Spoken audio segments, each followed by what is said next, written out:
Nah, keterbatasan yang selanjutnya di sini itu bisa dibilang tergantung dari toleransi resiko dari setiap masing-masing investor. Nah, jadi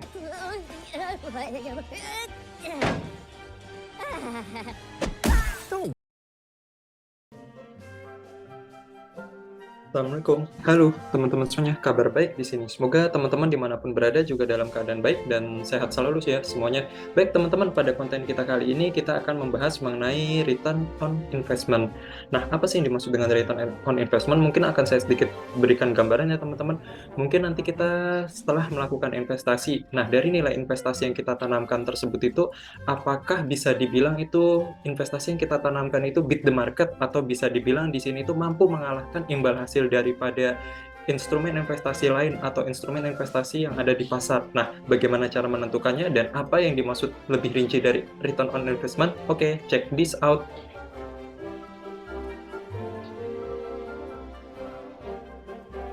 Nah, teman-teman, jadi apa sih yang dimaksud dengan return on investment? Nah, baik, jadi ROI atau return on investment adalah bagaimana sih dari nilai investasi yang kita tanamkan di sini itu kita mengetahui atau mengukur ya, atau melakukan tolak ukur bagaimana dari hasil dari investasi kita jika dibandingkan dengan instrumen-instrumen investasi yang lain atau peluang dari instrumen investasi yang lain itu di sini itu apakah return investasi kita itu lebih unggul atau tidak dengan instrumen investasi yang lainnya.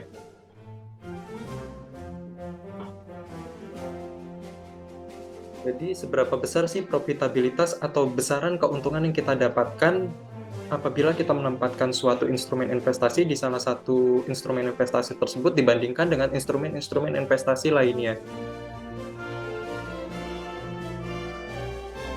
Nah, teman-teman, untuk return on investment di sini itu kita dapat melakukan analisis ya, atau menilai dari imbal hasil yang kita dapatkan itu dengan cara yang pertama, menghitung dari laba atau kerugian dari investasi kita diproyeksikan dengan biaya investasi awal, atau biasanya di sini dengan menggunakan rumus seperti ini ya teman-teman.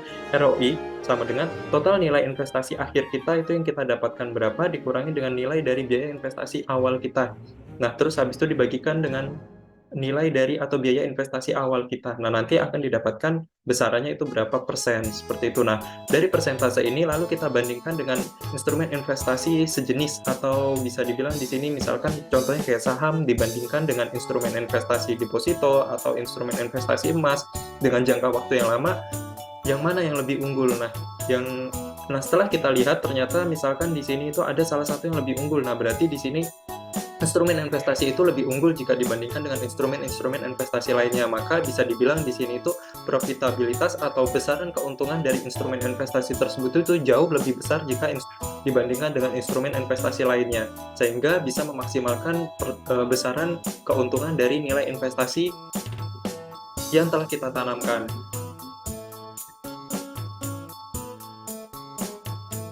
Nah, teman-teman, untuk ROI juga di sini memiliki beberapa keterbatasan ya, teman-teman. Nah, keterbatasan yang pertama di sini itu ROI itu tidak memperhitungkan holding period, sehingga bisa dibilang di sini bisa saja melewati peluang untuk investasi di tempat lain. Jadi bisa dibilang di sini itu untuk ROI, perhitungan dengan menggunakan dari rasio dari ROI di sini itu mereka itu langsung menjumlahkan keseluruhan dari keuntungan investasi selama beberapa tahun. Jadi di sini itu tanpa memperdulikan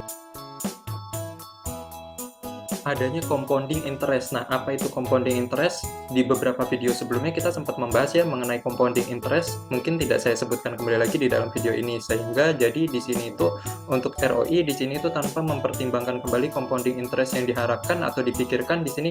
Yang penting nilai akhir ini jauh lebih besar dibandingkan dengan nilai awal, sehingga bisa dilihat berapa persen sih yield atau berapa persen sih besaran keuntungan dari nilai investasi kita, seperti itu. Nah, itu tadi ya keterbatasan yang pertama. Nah, keterbatasan yang selanjutnya di sini itu bisa dibilang tergantung dari toleransi resiko dari setiap masing-masing investor. Nah, jadi investornya di sini itu tidak hanya investor di pasar saham ya, teman-teman, atau bisa dibilang di investor saham ya, namun di sini investor di emas ataupun investor di deposito ataupun instrumen-instrumen investasi lain di sini itu juga termasuk salah satu dari investor ya, atau para penanam modal ya, kayak gitu teman-teman. Nah, jadi bisa dibilang di sini itu bisa dibilang investor atau para pemilik dana di sini baik itu di saham, baik itu di emas ataupun di instrumen-instrumen keuangan yang lain, kalau mereka yang memiliki pengalaman serta di sini bisa dibilang pengetahuan atau literasi keuangan yang baik, mereka cenderung di sini itu, mmm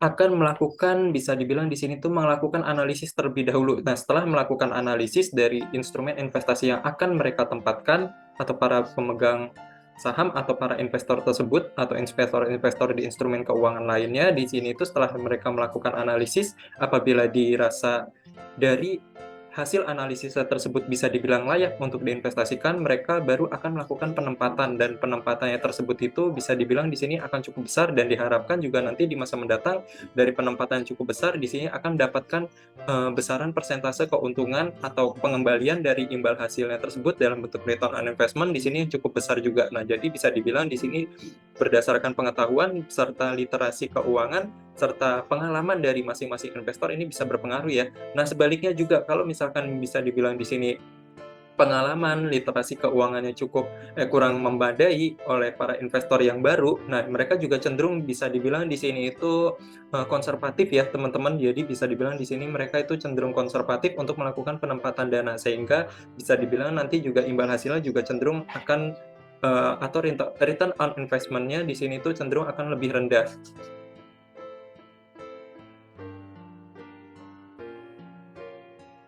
Oke teman-teman, ini saya ngambil ya pengertian return on investment dari Investopedia ya, di mana intisarinya, dari return on investment merupakan suatu matriks ya, yang bisa dibilang di sini itu suatu metrik yang bisa melakukan atau menganalisis atau menilai dari suatu instrumen investasi tersebut, suatu instrumen investasi yang telah kita tanamkan, apakah dari instrumen investasi yang kita tanamkan di sini bisa memberikan manfaat atau benefit bagi kita di masa mendatang jika dibandingkan dengan instrumen-instrumen investasi lainnya. Nah, jadi nanti dari hasil ROI di sini perlu kita bandingkan kembali lagi dengan instrumen investasi lainnya, apakah mampu mengungguli pasar atau biasa dikenal sebagai beat the market atau tidak, seperti itu.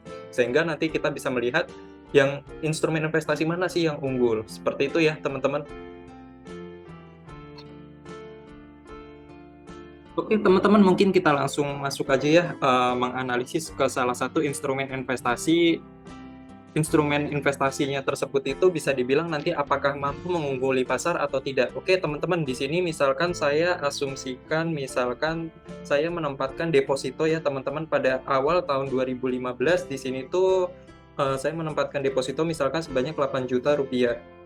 Nah, terus maaf, sorry, ini kelebihan angka nolnya. Nah, terus habis itu saya juga sama di tahun 2015 saya menempatkan emas sebanyak 8 juta rupiah, dan saya menempatkan misalkan di sini saya misalkan ya menempatkan saham sebanyak 8 juta rupiah misalkan ya. Saya memilih instrumen investasinya salah satu di antara ini, deposito atau emas atau saham. Nah, apabila emas di sini di tahun 2015, setelah saya cari datanya, kebetulan di sini pada tahun 2015 di bulan Januari pada tanggal 5, harga emas per gramnya di sini itu untuk emas batangan atau emas, perhiasan di sini tuh per gramnya itu di harga Rp525.000. Nah, apabila saya menempatkan uang sebanyak Rp8 juta, nah berarti nanti di sini itu saya akan mendapatkan emas sebanyak, oke, berarti saya akan mendapatkan emas sebanyak 15,23 gram. Mungkin biar gampangnya kita tulis aja di sini kan karena ini di bawah 0,5 ya, atau desimalnya di bawah 0,5. Jadi di sini kita bulatin aja ke bawah ya, berarti 15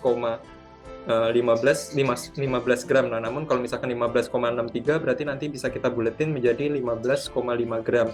Nah, kan biasanya kan nanti di sini muncul ya, kalau misalkan setengah gram itu harganya berapa kan ya. Ini simpel aja kan, berarti kalau 1 gram 525, berarti nanti kalau misalkan setengah gram berarti ya 525 dibagi 2, berarti sekitaran 270-an ya, kan kayak gitu istilahnya. Nah, berarti nanti di sini saya emasnya itu sebanyak 15 gram. Nah, 15 gram dikali dengan 15 gram dikali sama 525.000, maka didapatkan hasilnya itu saya mengeluarkan, kalau misalkan saya beli emas sebanyak 15 gram pada tahun 2015, total uang yang saya keluarkan di sini itu sebanyak 7.875.000. Nah, berarti di sini masih ada sisa ya teman-teman, sebesar Rp25.000. Nah, ini misalkan saya investasikan dalam bentuk emas, misalkan ya sebanyak 15 gram. Waktu itu per gramnya di tahun 2015 itu seharga 525.000.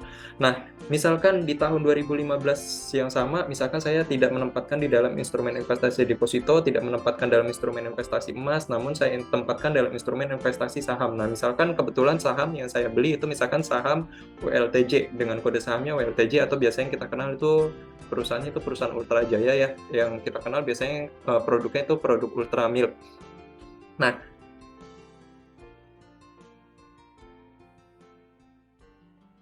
Nah, teman-teman tinggal dicari aja ya di browser masing-masing, tinggal klik kata kuncinya seperti ini ya. Terus habis itu tinggal disesuaikan, misalkan ini kode saham saya, misalkan saya cari ini perusahaannya WLTJ, tinggal saya masukkan kode sahamnya WLTJ terus .jk. Nah, setelah itu kalian klik di sini di bagian yang bisa dibilang ada yang tulisan historis ya. Nah, setelah kalian klik yang di bagian historis, maka muncul tampilan seperti ini. Nah, teman-teman, setelah muncul tampilan seperti ini, nanti teman-teman tinggal disesuaikan kembali lagi ya untuk periode waktunya. Nah, kebetulan misalkan saya mencari untuk periode waktu dari tanggal 5 Januari tahun 2015 sampai dengan tanggal yang berakhir di hari ini. Kebetulan video ini saya buat itu di bulan Oktober ya, di tahun 2022. Terus habis itu saya klik down. Nah, terus habis itu saya klik apply ya. Nah, terus habis itu nanti di sini akan muncul ya, bisa dibilang tanggal yang akan kita cari untuk harga sahamnya. Nah, teman-teman, kebetulan di sini saya sudah cari ya pada tanggal 5 Januari tahun 2015. Nah, ini angkanya ada banyak banget ya, teman-teman. Nah, kita cari itu di harga closing ya, teman-teman. Nah, di sini setelah saya cari, ternyata untuk harga closing itu, sorry, sebentar. Oke, untuk harga closing di sini itu kita bisa lihat di bagian baris ketiga di belakang ya, nih untuk harga close.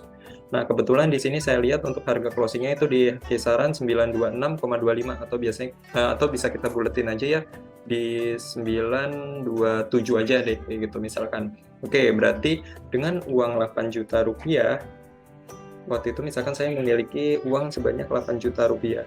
Nah, terus habis itu saya membeli saham Ultra Jaya itu sebanyak Rp927 per lembar saham, maka saya akan mendapatkan saham sebanyak 8.629 lembar. Nah, karena di sini transaksi saham di Bursa Efek Indonesia itu kelipatannya per Rp100, nah berarti nanti di sini itu pembulatannya itu di kelipatnya 100 ke bawah ya. Jadi walaupun misalkan 8679 tetap dibulatinya itu pembulatannya ke bawah. Nah, berarti di sini itu pembulatannya sebanyak 8.600 lembar. Nah, berarti nanti di sini 8.600 lembar dikali sama Rp927, maka didapatkan hasilnya itu misalkan di tahun 2015 saya membeli saham Ultra Jaya di harga 927, maka besaran nilai uang yang saya keluarkan itu sebanyak Rp7.972.200, dan saya akan dapatkan saham Ultra Jaya sebanyak 8.600 lembar atau sebanyak 86 lot, karena setiap satu lot di Bursa Efek Indonesia itu bernilai sebanyak 100 lembar saham. Oke, berarti nilai investasi saya di Ultra Jaya, misalkan saya investasi di tahun 2015 itu sebanyak Rp7.972.200. Oke, saya tempatkan kembali lagi di data di Excel yang saya tulis di sini nilai investasi saya, misalkan saya menempatkan saham Ultra Jaya ya, teman-teman.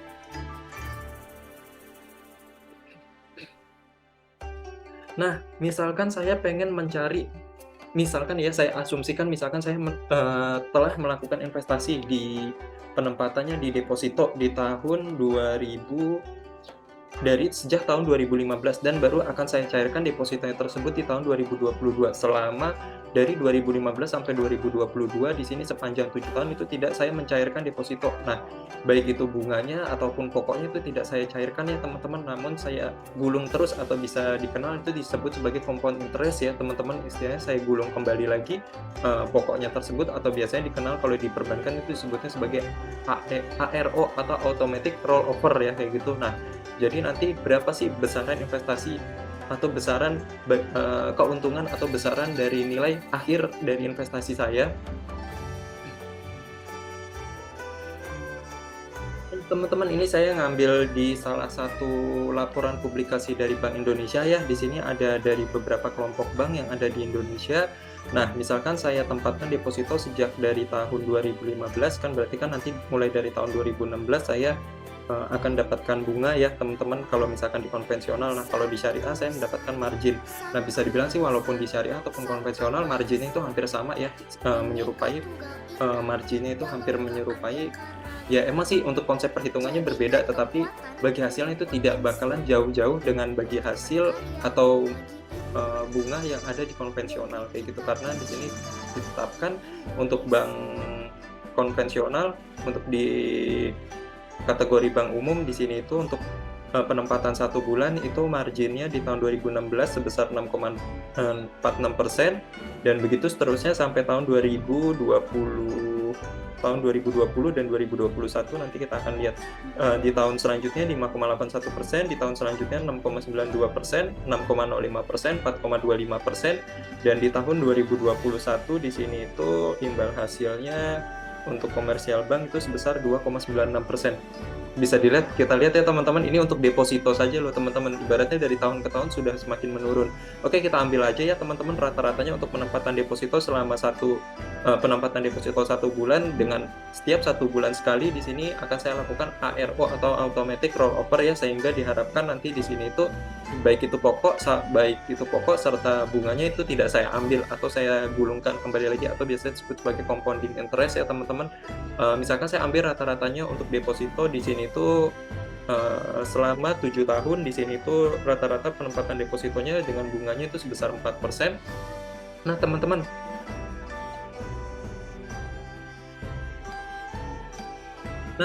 di beberapa video lalu kan kita sempat menganalisis ya konsep mengenai present value sama future value ya. Nah, di mana konsep dari future value di sini rumusnya itu present value dikali sama 1 plus R dipangkatin N. Nah, lalu kalau untuk mencari present value itu nilai dari future value dibagi dengan 1 plus R dipangkatin N. Nah, apa itu present value dan future value? Mungkin bisa di flashback kembali lagi ya di video sebelumnya.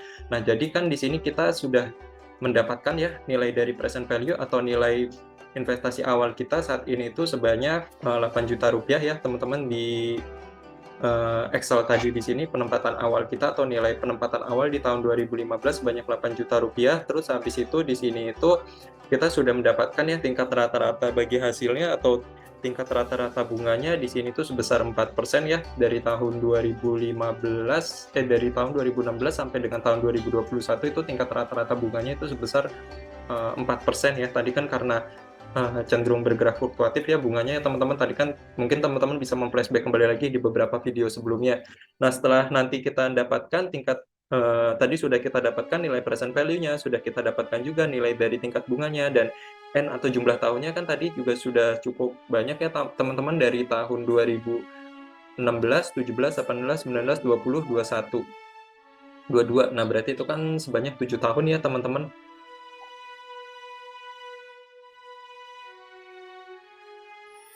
Nah, ini teman-teman, 1, 2, 3, 4, 5, 6, 7. Nah, berarti kan ini jumlah tahunnya 7 ya. Berarti nanti tinggal kita masukkan aja ke dalam rumus. Berarti untuk mencari nilai dari future value, nilai dari present value, kan nilai present value-nya sudah kita dapatkan ini. Terus habis itu dikali sama 1 plus R. R-nya itu kan tadi sudah kita dapatkan, itu tingkat bagi hasilnya itu rata-ratanya selama 7 tahun itu sebanyak 4% ya teman-teman. Nah, berarti nanti tinggal kita masukkan aja dalam bentuk desimal, 4% berarti 0,04. Nah, terus habis itu dipangkatin dengan jumlah tahunnya, dipangkat sama jumlah tahunnya, kan tadi di sini ada 7 tahun ya teman-teman, dari 2016 sampai tahun 2022. Nah, didapatkan hasilnya. Oke, didapatkan hasilnya itu sebesar Rp10.527.454. Nah, jadi kalau kita misalkan menempatkan instrumen investasi deposito di tahun 2015 sebanyak 8 juta rupiah, dan nilai akhir kita nilai dari deposito kita di tahun 2022, maka uang kita akan berkembang menjadi Rp10.527.454. Nah, lalu bagaimana kalau misalkan kita menempatkan instrumen investasi di dalam bentuk emas sebanyak tadi 15 gram? Nah, lalu berapa sih nilai investasi kita pada tahun 2022? Nah, kebetulan di sini saya sudah cari ya teman-teman, untuk emas itu di tahun 2022.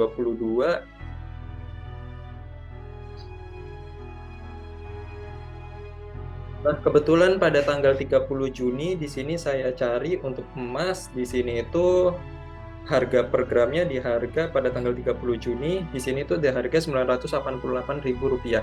Nah, berarti tadi kalau misalkan kita memiliki emas sebanyak 15 gram dikali sama 988.000, nah maka nilai akhir dari investasi kita dalam bentuk emas itu sebanyak Rp14.820.000. Nah, jadi kalau misalkan kita menempatkan emas di tahun 2015 sebanyak 15 gram, tadi sebanyak 7.875, maka nanti nilai investasi emas kita di tahun 2022 di sini tuh pokoknya menjadi pokok sekaligus sama capital gain-nya, atau ibaratnya selisih dari harga emas di tahun 2015 sama tahun 2022 itu menjadi Rp14.820.000. Nah, lalu bagaimana kalau untuk instrumen investasi saham? Nah, kebetulan setelah saya cari di sini itu untuk harga saham Ultra Jaya pada tanggal 30 Juni tahun 2022 itu seharga, nah ini teman-teman, harga per lembar sahamnya itu di harga 1.445. Nah, kebetulan kan tadi kita sudah memiliki saham Ultra Jaya itu sebanyak 8.600 lembar ya, berarti nanti tinggal kita kali aja ya, berarti 8.600 lembar dikali sama 1.445. Nah, ini baru nilai sahamnya aja ya teman-teman. Nah, namun kan bisa dibilang di sini itu kalau setiap perusahaan yang kita investasikan di sini itu kan pastinya dia itu kan mendapatkan laba ya setiap tahunnya kalau misalkan dia beroperasi. Nah, dari besaran laba yang dihasilkan perusahaan itu kan tentunya dari bagian laba yang tersebut mungkin ada yang seluruhnya dibagikan ke para pemegang saham, ada juga yang mungkin sebagian dibagikan ke para pemegang saham, dan ada mungkin juga yang tidak membagikan sama sekali laba yang dibagi hasilkan, mungkin bisa digunakan untuk ekspansi usaha. Nah, untuk lebih jelasnya teman-teman mungkin bisa memflashback kembali lagi ya di video materi pembelajaran mengenai dividen. Nah, mungkin kita bisa lihat kembali lagi ya besaran dividen perusahaan di tahun 2016 sampai tahun 2022 ini besarannya berapa sih? Nah, teman-teman bisa mencari kembali lagi ya di website lembarsaham.com. Terus habis itu tinggal disesuaikan untuk kode perusahaannya ini apa. Kebetulan kode saham perusahaan saya, misalkan saya cari di sini perusahaannya Ultra Jaya. Nah, terus habis itu di sini teman-teman tinggal cari di bagian bawah di bagian dividen. Nah, terus habis itu di sini, nah kebetulan di sini ada data historisnya. Nah, kebetulan di tahun 2015 perusahaan tidak membagikan dividen, di tahun 2016 perusahaan membagikan dividen sebanyak 0,71, dan 2017 4,29, dan begitu seterusnya sampai tahun 2021. Nah, kebetulan di tahun 2022 ini perusahaan data dividennya belum muncul ya teman-teman. Nah, berarti teman-teman tinggal mencari aja ya di website IDX, di sini di bagian keterbukaan informasi.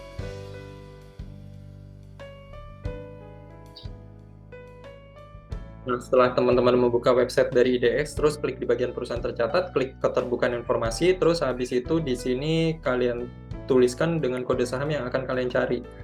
Nah, terus habis itu di sini tinggal kalian tuliskan aja dividen.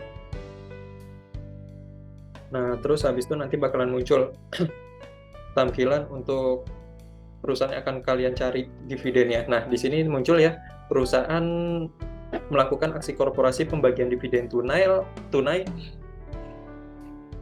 pada bulan Agustus tahun 2022. Di sini dijelaskan bahwa perusahaan akan membagikan dividen.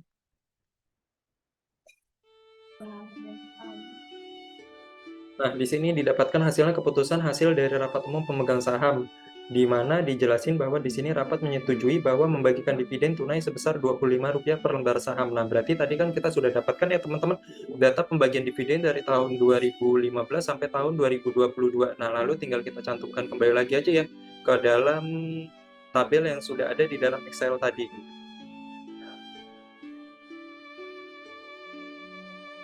Datanya ini sudah saya cantumkan ya teman-teman. besaran dividen dibagikan perusahaan dari tahun 2016 sampai tahun 2022. Nah, kebetulan di sini tadi kan kita menempatkan dana di tahun 2015 itu sebanyak 8 juta rupiah. Nah, maka di sini saya akan mendapatkan saham atau lembar saham dari perusahaan Ultra Jaya di tahun 2016 di tahun 2015 itu sebanyak 8.600 lembar. Nah, jadi setiap tahun dari tahun 2016 sampai tahun 2022 saya akan dapatkan besaran dividen ya teman-teman. Oke teman-teman, di tahun 2016 dividen dibagikan perusahaan di sini sebanyak 0,71 rupiah per lembar saham, 0 rupiah 71 sen per lembar sahamnya. Saya memiliki sahamnya sebanyak 8.600, tinggal kita kali aja ya, 8.600 dikali sama dividen dibagikan perusahaan. Nah, maka saya akan dapatkan dividen sebanyak 6.100 rupiah per lembar sahamnya. Nah, di tahun 2017 juga sama, saya kali lagi 8.600 dikali dengan dividen yang dibagikan perusahaan sebanyak 4 rupiah, 29 sen, dan begitu seterusnya sampai tahun 2022. Besaran dividen saya jika saya jumlahkan keseluruhan, maka didapatkan hasilnya itu sebanyak ini tadi, dari tahun 2016 sampai tahun 2022, besaran dividen yang akan saya dapatkan itu sebanyak Rp1.254.998.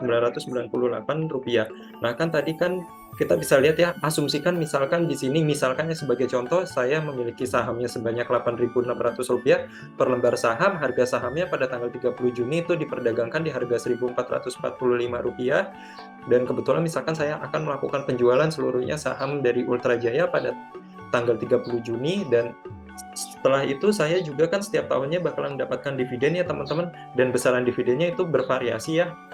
Di sini kita bisa lihat ya, dari tahun 2016 sampai 2022 total keseluruhannya atau total akumulasi dividen yang saya dapatkan dari saya menanamkan saham di perusahaan Ultra Jaya itu dari tahun 2016 sampai tahun 2022 itu sebanyak ini tadi ya, Rp1.254.000 ini 998 rupiah. Nah, maka total nilai investasi akhir saya di tahun 2022 pada tanggal 30 Juni itu sebanyak Rp13.681.998.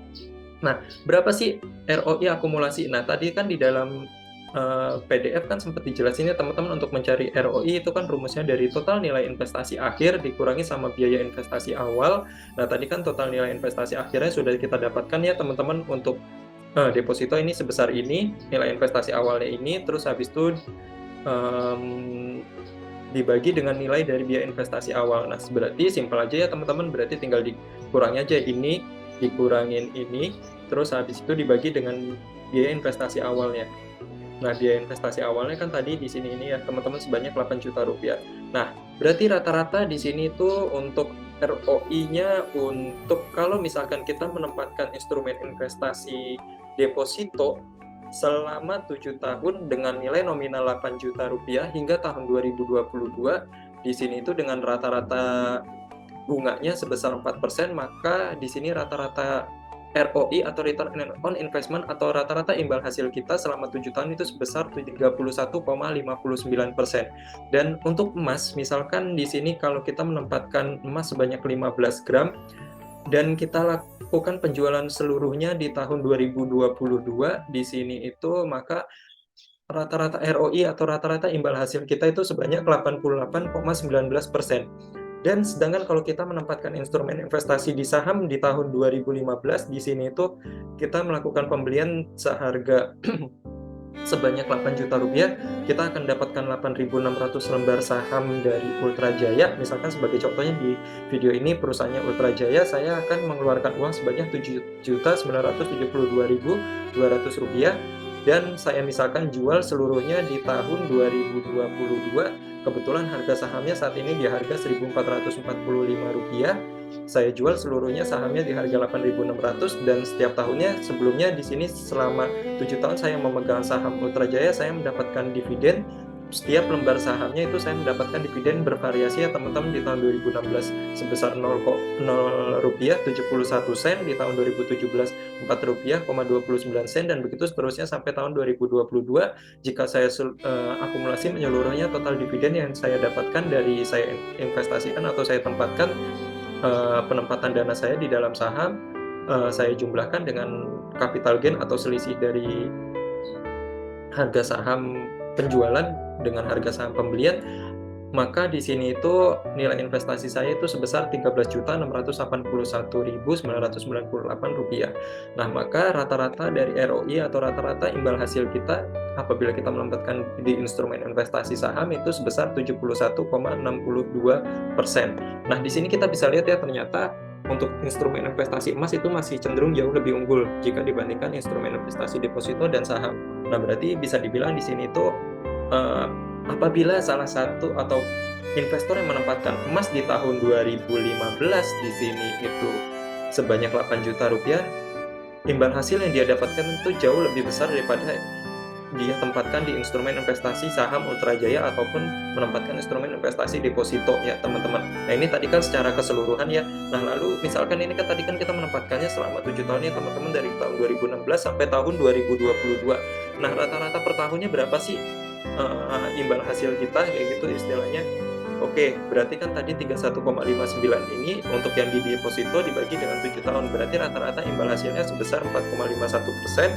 Nah, sedangkan untuk di emas dan di saham di sini rata-rata imbal hasil per tahunnya itu sebesar 10,23% untuk saham, dan untuk emas di sini sebesar 12,60%. Nah, ini untuk berarti di sini kita bisa lihat ya, masih cenderung emas itu masih jauh lebih unggul jika dibandingkan dengan instrumen investasi saham dan deposito. Nah, namun di sini tuh bisa jadi saja untuk saham di sini tuh rata-rata imbal hasilnya jauh lebih tinggi daripada instrumen investasi deposito dan emas. Nah, ini tergantung ya, nanti bisa dibilang tergantung dari literasi keuangan investor tersebut, dan bisa dibilang di sini tergantung dari pengalaman investor tersebut. Nah, jika dia bisa memilih saham-saham yang memiliki kinerja baik dan bisa dibilang di sini memilih harga saham yang cukup murah, dan bisa jadi aja nanti nilai investasi akhirnya ini cenderung jauh lebih tinggi daripada instrumen investasi emas ataupun deposito. Nah, jadi di sini itu kita bisa lihat ya, untuk pada kasus saya ini, misalkan saya menempatkan instrumen investasi saham, pada saham Ultrajaya ini masih cenderung kalah ya jika dibandingkan dengan instrumen investasi emas. Nah, berarti di sini, eee, instrumen investasi yang unggul itu instrumen investasi emas. Namun di sini bisa jadi aja saham-saham lainnya yang teman-teman analisis di sini mungkin imbal hasilnya itu masih jauh lebih tinggi jika dibandingkan dengan dua instrumen investasi lainnya. Nah, tapi kita bisa lihat ya teman-teman, rata-rata instrumen investasinya di sini itu untuk yang deposito itu sebesar 4,51%. Nah, teman-teman mungkin kita bisa eh, cari ya untuk data rata-rata tingkat inflasi Indonesia itu sebesar 4%. Nah, jadi bisa dibilang walaupun teman-teman menempatkan instrumen investasi deposito, walaupun bisa dibilang di sini mengalami kenaikan dari 8 juta mendapatkan hasilnya sebanyak 10.527.000. Nah, namun di sini kan rata-rata imbal hasilnya per tahun itu sebesar 4,51%. Nah, rata-rata dari bisa dibilang di sini tingkat inflasi Indonesia juga sebesar 4% ya. Bisa dibilang di sini itu ya sebenarnya itu ya investasi kita di deposito itu tidak mengalami kenaikan, bahkan ya nilai uang kita ya bisa dibilang tuh ya cenderung stabil ya, bisa dibilang ya bisa dilihat sih untuk nilai uangnya bisa dilihat emang mengalami kenaikan ya, tetapi kan di sini kenaikan harga-harga barang atau yang bisa dikenal kita itu sebagai inflasi ya. Nah, dari kenaikan inflasi itu ya bisa dibilang ya, kalau misalkan kita menempatkan dalam instrumen investasi deposito itu ya bukannya menambah nilai kekayaan ya atau menambah wealth, namun di sini itu ya tetap menjaga dari nilai investasi kita kayak gitu ya. Karena ya bisa dibilang mungkin pada saat dulu teman-teman mungkin di tahun 2015 misalkan ya, membeli barang-barang di sini tuh harganya misalkan 10.000, nah sekarang menjadi 10.500 kan ya. Nah, ibaratnya kan di sini ya terjadi kenaikan ya kayak gitu, kenaikan harga barang. Ibaratnya ya bisa dibilang ya uang pada tahun 2015 8 juta ya sama aja nilai uang pada tahun 2022, walaupun uang sebanyak 10.527.000 ya daya belinya sama aja sama dengan daya beli di tahun 2015 sebanyak 8 juta rupiah. Ya, walaupun teman-teman dapatkan bisa dilihat nilai angkanya naik, namun di sini itu kan rata-rata inflasi kita juga sebesar 4% ya teman-teman. Jadi bisa dibilang di sini itu ya teman-teman menempatkan instrumen investasi dalam deposito, apabila teman-teman nanti sudah bekerja ya bisa dibilang di sini ya impas, tidak ada kenaikan ya kayak gitu teman-teman. Nah, sedangkan kalau di instrumen investasi emas jika kita kurangin dengan tingkat inflasi, berarti di sini itu teman-teman masih ada selisih ya teman-teman.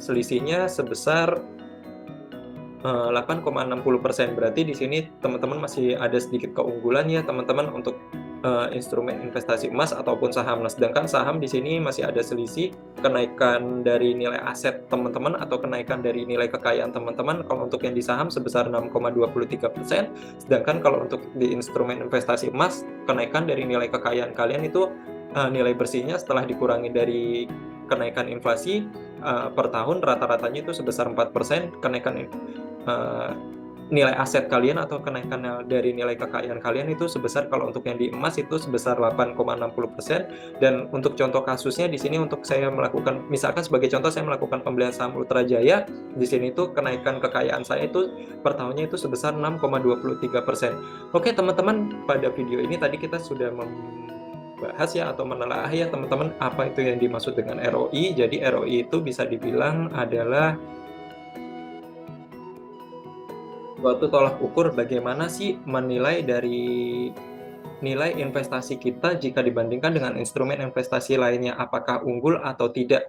Apakah dari instrumen investasi yang kita tempatkan di sini itu, memiliki profitabilitas atau memiliki keuntungan atau tidak, jika kita bandingkan dengan instrumen-instrumen keuangan yang lainnya. Nah, di sini untuk cara mengukur dari ROI itu bisa dibilang di sini dengan cara itu nilai dari besaran laba atau rugi dari investasi kita diproyeksikan dengan nilai dari investasi awal kita ya teman-teman. Dan tadi kita juga sempat membahas ya teman-teman, untuk ROI di sini itu memiliki beberapa keterbatasan. Keterbatasan yang pertama itu tidak menilai dari holding period ya, atau dari nilai dari compound interest-nya.